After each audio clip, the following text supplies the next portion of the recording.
So perhaps the key feature in the anatomy of the aortic root is the origin of the coronary arteries.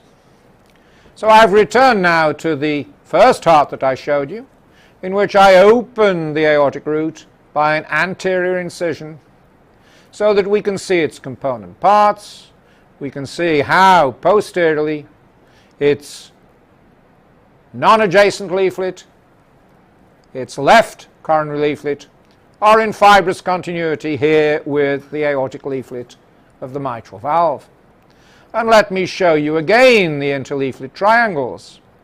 Here is the interleaflet triangle between the non-adjacent and the left coronary leaflet, extending up to the sinutubular junction. The interleaflet triangle we were looking at just a moment ago between the non-adjacent and the right coronary aortic sinus, and we've now seen how this interleaflet triangle is coincident with the membranous part of the septum, the right fibrous trigone. But our particular heart here shows us beautifully the origin of the coronary arteries from the two sinuses that are adjacent to the pulmonary trunk. Remember that we're looking at it from the left side, so the sinus we see furthest away is the right coronary aortic sinus. And there is a typical origin of the right coronary artery. You see that the artery is eccentric within the sinus. It's unusual, in fact, to find the sinuses positioned in the middle part of the sinus, but this is the typical origin of a coronary artery immediately below the sinutubular junction, and here adjacent to the zone of apposition between the right coronary aortic leaflet and the non-adjacent aortic leaflet.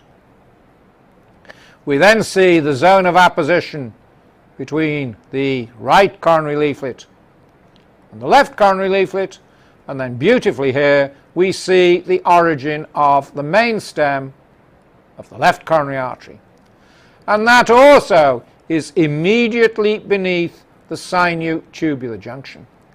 And this is the anticipated normal origin of the coronary arteries from the aortic valvar sinuses. Oftentimes the coronary arteries arise at or just above the sinutubular junction, but sometimes the coronary arteries arise quite well distally, or even cross a commissure and arise from an inappropriate sinus. All of those features are important, emphasizing the crucial feature of origin of the coronary arteries from the two aortic valvar sinuses that are adjacent to the pulmonary trunk.